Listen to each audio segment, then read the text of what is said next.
les réseaux, je trouve qu'ils ont vachement modifié la perception de choses simples. Tu t'es déjà demandé pourquoi est-ce qu'aujourd'hui il y a autant de débats sur ce que signifie être un homme? D'un côté, on nous dit que la masculinité traditionnelle est toxique. D'un autre côté, on nous prône une hyper-masculinité presque caricaturale. Et au milieu, t'as des mecs qui sont perdus et ne savent plus quoi penser. Lorsqu'on essaie de comprendre les raisons de cette confusion, on se rend compte que les réseaux sociaux jouent un rôle majeur dans cette crise de la masculinité. Et aujourd'hui donc, nous allons essayer de comprendre le comment et le pourquoi de ce phénomène. Les réseaux sociaux ne sont pas seulement des plateformes de divertissement, mais ce sont aussi des outils de propagande, d'influence et de redéfinition des réalités socio-culturelles. Aujourd'hui, beaucoup de jeunes hommes construisent leur propre perception de la virilité à travers des posts sur Instagram, des vidéos TikTok et des podcasts controversés. Certains se sentent perdus, d'autres essaient de s'adapter, mais beaucoup souffrent sous la pression invisible des algorithmes. Est-ce que ce phénomène est surprenant? Non, je ne pense pas. Aujourd'hui, nous sommes dans une ère d'ultra-comparaison. Les réseaux sociaux nous bombardent en permanence d'images d'hommes idéaux, à savoir des mecs ultra musclés, riches, charismatiques. On a aussi des influenceurs qui affichent leur vie de rêve avec des voitures de luxe, des montres de luxe et les femmes superbes. De notre côté alors, on a la figure du mec déconstruit qui rejette toute forme de virilité classique. Quelle est la conséquence de tout ça? Beaucoup de jeunes hommes se sentent insuffisants, inadaptés, voire même inutiles. Et on passe notre temps à se comparer à des standards inatteignables, ce qui détruit toute forme de confiance en soi. En réalité, les réseaux sociaux fonctionnent sur un principe très simple. Garder les utilisateurs engagés. Et quoi de mieux pour captiver l'attention d'une personne que de créer un monde de fantasmes et d'illusions.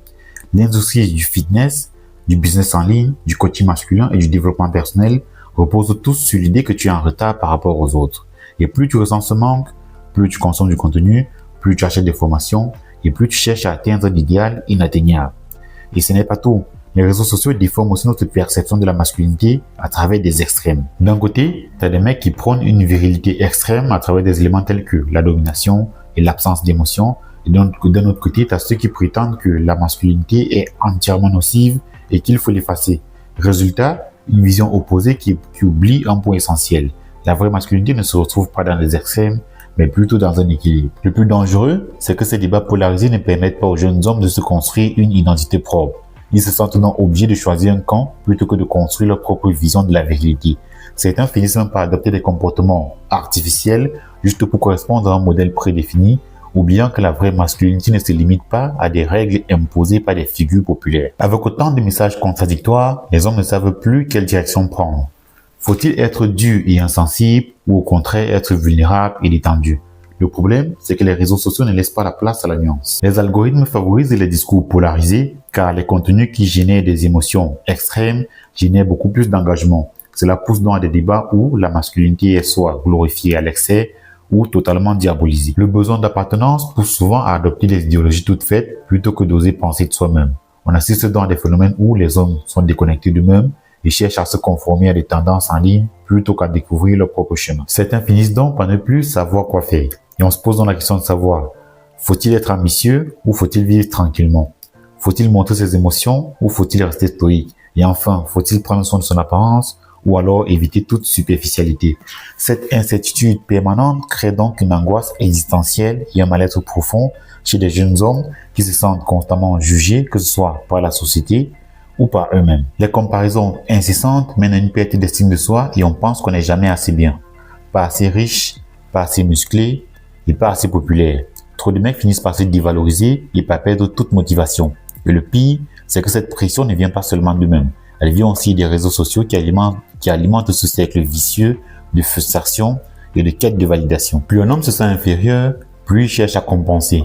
Il va s'entraîner encore plus dur, travailler encore plus, essayer de se conformer à une image qui au fond ne le rendra jamais satisfait. Et cela peut même aller jusqu'à des comportements destructeurs tels que l'abus de substances telles que les stéroïdes, l'alcool, la pose blanche, la dépendance aux réseaux sociaux afin de se rassurer et même jusqu'à l'isolement et l'anxiété sociale. La bonne nouvelle, c'est que face à toute cette propagande sur les réseaux sociaux qui tendent à détruire la masculinité, il est possible de reprendre le contrôle de sa masculinité face aux réseaux sociaux.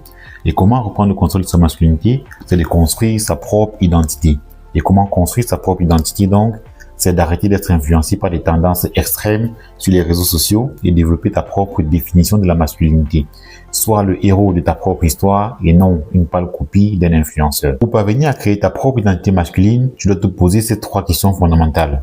La première question, c'est quelles sont mes vraies valeurs indépendamment de ce que les réseaux sociaux me dictent. La deuxième, c'est quel type de comportements me font réellement me sentir bien dans ma peau et me donnent un sentiment d'accomplissement. Et la troisième question, c'est est-ce que mes actions et mes décisions sont motivées par mes propres aspirations ou par la peur du jugement des autres?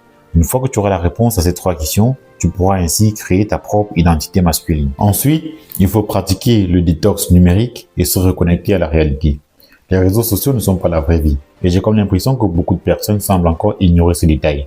On oublie très souvent que tout ce qu'on y voit est soigneusement sélectionné, filtré et mis en scène. Pour retrouver une masculinité plus ancrée et authentique, il est essentiel de réduire son temps d'écran et de se reconnecter au monde réel. Ensuite, il faut être focus sur une amélioration personnelle authentique. Et quand on parle d'amélioration personnelle, il ne s'agit pas ici de suivre aveuglément les injonctions des influenceurs. Non. Le processus doit être basé sur tes propres valeurs et tes objectifs personnels.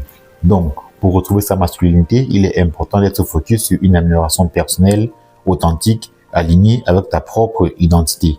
Et l'un des moyens pour y parvenir plus simplement, c'est de développer ce qu'on appelle les 4 capitaux.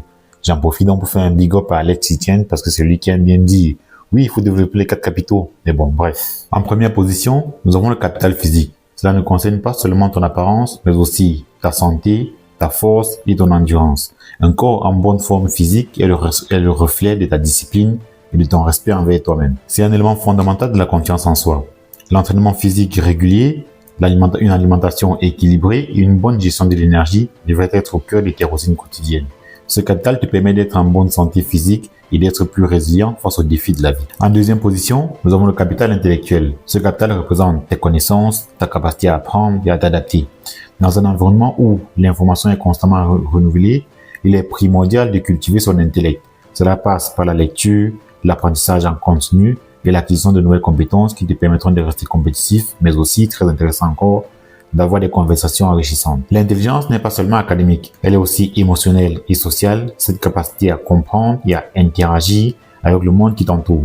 D'ailleurs, j'ai fait une vidéo dans laquelle j'ai mis en avant 5 compétences à maîtriser pour rester compétitif en 2025. Donc, si le sujet t'intéresse, je t'invite à cliquer sur le lien qui va s'afficher quelque part là pour aller regarder la vidéo. Donc, n'hésite pas. En troisième position, nous avons le capital financier. La sécurité financière est importante pour avoir le pouvoir sur ta vie. Ce capital est souvent négligé, mais avoir une base financière solide te permet de faire des choix en toute liberté. Il s'agit de gérer tes finances, d'épargner et de créer des sources de revenus passifs.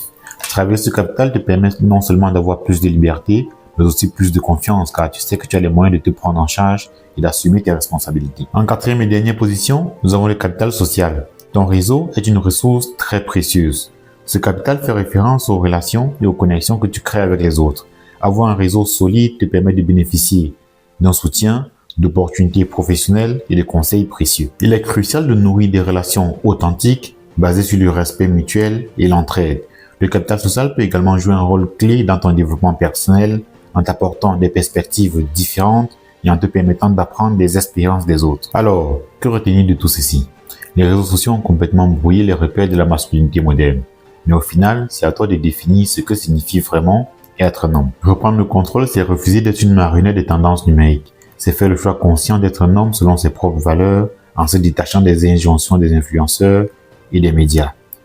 Prends du recul, travaille sur toi et développe une personnalité qui te ressemble. Et surtout, sois authentique. Sur ce, ceci marque dans la fin de cette vidéo. Vous avez remarqué qu'elle est beaucoup plus courte que les précédentes vidéos. C'est juste parce que là, je me sens pas bien. Je suis vraiment malade. Là, j'ai tellement mal à la tête. C'est juste parce que je me suis fixé un objectif de faire une vidéo par semaine. Sinon, je n'avais vraiment pas envie. Mais bon, je raconte un peu ma vie. C'est juste pour dire que si la vidéo vous a plu, n'hésitez pas. Un petit pouce bleu, ça fait toujours plaisir. Et ceux qui ne sont pas encore abonnés, abonnez-vous. YouTube me dit que 90% des personnes qui regardent mes vidéos ne sont pas abonnés. C'est juste dommage. N'hésitez pas, si le contenu vous intéresse, abonnez-vous, ça fait toujours plaisir et ça permet d'améliorer le référencement de la chaîne. Ce qui fera en sorte qu'on puisse toucher beaucoup plus de personnes à l'avenir. Donc, n'hésitez pas, un petit pouce bleu et surtout, on se dit à très bientôt pour une nouvelle vidéo. Allez.